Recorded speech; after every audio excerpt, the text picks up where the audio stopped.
Alright, let's talk Fords. I'm Roy. Around the shop they just call me Mr. Ford, and I've had my head under blue ovals for 35 years now. And every single time one of those flashy genius car hack videos blows up online, my inbox fills up with the same question.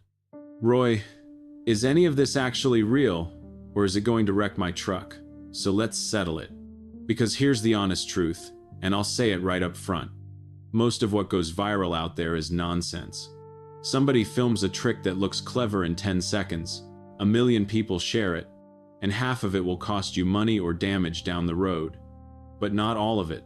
Buried in that pile of garbage are a handful of real, honest-to-goodness shortcuts, the kind you only learn after the 40th Ford rolls through the bay. Today I'm handing you 15 of them.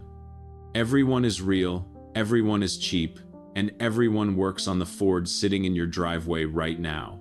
And then, because I'm not here to blow smoke, I'll close with 3 hacks the internet absolutely loves that I'd never let you do to your Ford. So grab yourself a pen and something to write on, because you're going to want to keep a couple of these. None of this costs more than a few dollars, none of it takes special tools, and most of it is the kind of thing your granddad just knew and somehow we all forgot. Let's get into it. Number 1, and this is the one I get the most emails about, your check engine light. Before you panic, before you let a shop scare you with a 4-figure estimate, walk out to the truck and check your gas cap. I'm serious. A loose or worn fuel cap is one of the single most common reasons a Ford throws that light. When the cap doesn't seal, the system reads it as an evaporative emissions leak and lights you up. On a scan tool, it usually shows as a P457. Tighten that cap until it clicks 3 times, drive it a few days, and a whole lot of the time the light goes off on its own. If the rubber seal on the cap is cracked or flattened, a new one is somewhere around $10 to $20 at any parts counter. That's it. I've watched people pay $200 in diagnostic fees for a $15 cap. Don't be that person. And here's your tell. If you just filled up and the light popped on within a mile or 2 of the gas station, that's the giveaway.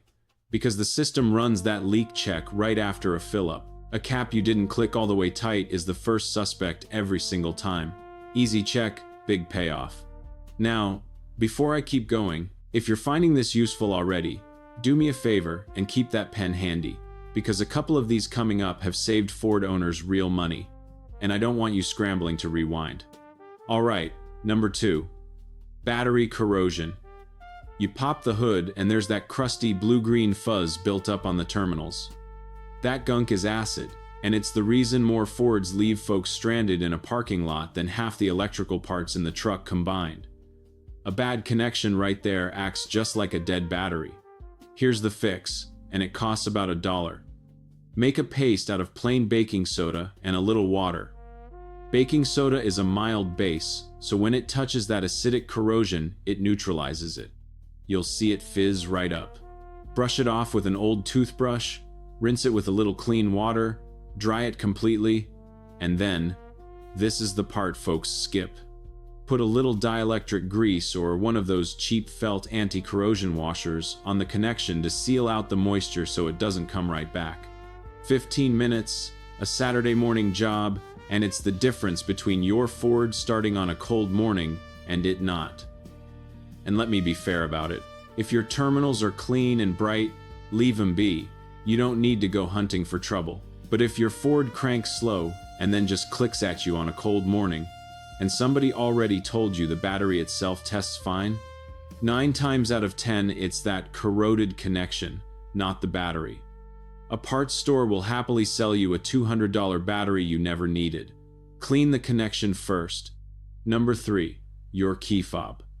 If the range has gotten short and you're practically leaning on the truck to get it to unlock, and you've already got a fresh battery in there, hold the fob up against the underside of your chin, right against your jaw, and then press the button.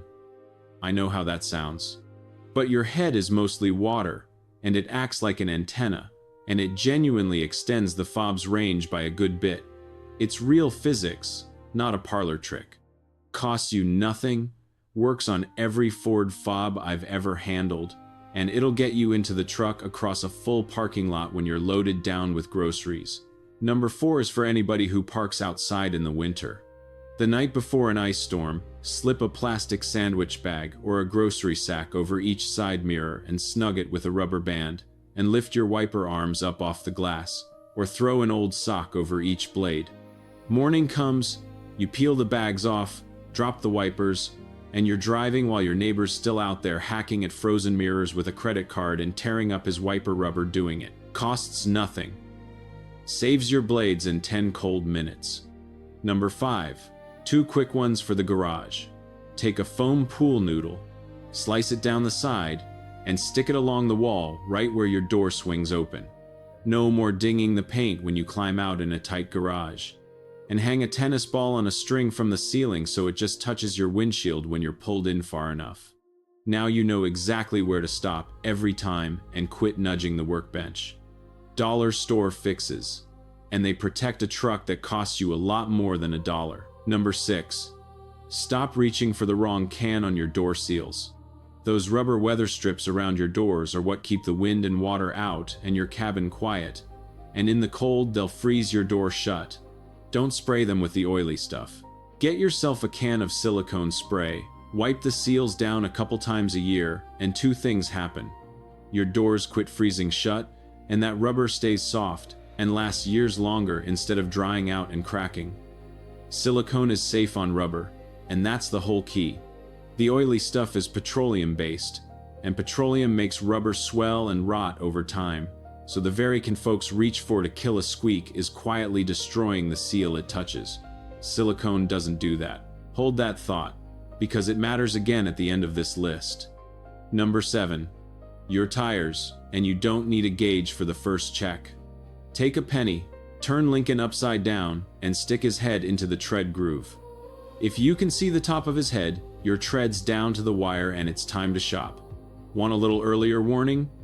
Use a quarter instead. Washington's head is a hair deeper, so if his head's showing, you've still got a bit of life, but you should start pricing tires. Free, takes 10 seconds, and worn tires are the one thing on this list that'll actually put you in a ditch. Number 8. And this is where I've got to correct something folks get wrong all the time. Check your tire pressure cold first thing in the morning before you've driven on them. And set it to the number on the sticker in your driver's door jamb, not the big number stamped on the tire sidewall. That sidewall number is the maximum the tire can take, not what your Ford wants. The door jamb number is the one the engineers picked for your truck. Get it right, and you'll pick up as much as 3% better fuel mileage, and your tires wear even across the tread, instead of cupping out on the edges. I had people arguing with me about that sidewall number for years. Check your own door jamb, you'll see. And here's a bonus nobody tells you. Tire pressure drops about 1 pound for every 10 degrees the temperature falls. So the pressure you set back in September is running low by December. That light's flickering at you on cold mornings, and you never touched a thing. Every pound your low nibbles away at your mileage and your tread. Top 'em off the week the cold sets in. Number 9. Buy yourself a cheap code reader. A basic OBD2 scanner runs $20, $30, plugs into the port under your dash, and reads the codes when that light comes on. Now when the shop tells you it's something dramatic, you already know whether it's a $15 gas cap like we talked about, or something real. Knowledge at the counter is money in your pocket, every time. Number 10. The cup holders and console. Drop a couple of silicone cupcake liners down in your cup holders. When they fill up with sticky soda and coffee crud and change, you pull the liner out, rinse it in the sink, and drop it back in. Instead of digging around in a cup holder you can't reach with a rag, little thing, keeps the inside of a high-mileage Ford feeling a whole lot newer than it is. Number 11, and here's an honest one, because I used to tell people the wrong thing. Foggy, yellowed headlights. For years I'd say, rub some toothpaste on a rag and shine 'em up. And it works. For about a day. Then they yellow right back, worse than before. Because what you actually did was scrub off the clear protective coating. So let me correct myself. Do it once, and do it right. Buy a proper headlight restoration kit, $8 to $15. The kind that finishes with a UV sealant. That sealer is the whole point. You clear them up and they stay clear for a couple years instead of a couple of days. Brighter lights, safer night driving, and you're not out there every weekend with a tube of Colgate. And this one isn't about looks. A yellowed, hazy lens can cut your headlights' output by a third or more. And let's be honest with each other. At our age, our night vision's already working against us. Clear lenses is a safety thing, not a vanity thing. Number 12. Squeaks and stuck spots. A door hinge that creaks, a window track that drags, a little silicone or white lithium grease, not motor oil. And if your door lock is frozen or sticky, use powdered graphite, not oil. Oil in a lock gums up and grabs dust and makes it worse. Graphite's dry, it's a couple bucks, and it slides that tumbler right back to smooth. Number 13. Throw a rubber mat and a cheap organizer in your trunk or your bed. Sounds obvious, but loose groceries and tools sliding around are what dent your bed liner and scuff up your trunk over the years. And they're what you're chasing under the seats when a can of paint tips over. A $10 bin pays for itself the first time it stops a jug of oil from going over. Number 14 is a safety one, so listen close. Your floor mats. Always hook the driver's mat onto the little factory retainer posts, and never, ever lay a second mat on top of it. An unsecured mat, or a stacked one, can slide forward and trap your gas pedal. That's not me being dramatic. That's a real recall history in this industry. Snap it onto the hooks. 30 seconds, and it's the cheapest safety check you'll ever do. And number 15, my favorite, because it saves you money every single time you buy a part. Take an index card, write down your Ford's VIN, your exact tire size, your oil type, and how many quarts it holds, your battery group size, and your wiper blade lengths. Laminate it or slip it in a sandwich bag and leave it in the glove box. Now, when you're standing at the parts counter, you're not guessing, you're not letting somebody upsell you the wrong thing just to be safe, and you're in and out in 5 minutes with exactly what fits. That little card is the most underrated tool in your whole truck. Now, here's the thing that ties all 15 of those together. And it's the closest thing I've got to a rule after 35 years. A Ford doesn't owe you anything you didn't put into it. Every one of these is small. $1 of baking soda, a 10-second tread check, a card in the glove box. But a truck that gets the little things gets to give you the big miles. The folks running 200,000 and 300,000 on the original engine aren't lucky. They just never skip the small stuff. I've had trucks come through the bay with 400,000 on the clock. Still tight, still quiet, and every one of those owners could tell you the last time they cleaned their battery terminals and exactly what pressure their tires like to run. That is not a coincidence. That's the whole secret, sitting right there in the little things. All right, I promised you the other side, and I keep my promises. Here are the hacks the internet loves that I would never let you do to your Ford. First one. Those magnets you clamp on the fuel line, or the little chip you plug into the OBD port that promises you 10 more horsepower and better mileage. It's junk. Every one of them. Fuel doesn't respond to a magnet strapped to a rubber hose, and that chip isn't doing a thing but taking $29.95 out of your wallet. Save it. Second one, and I want to be careful and fair here.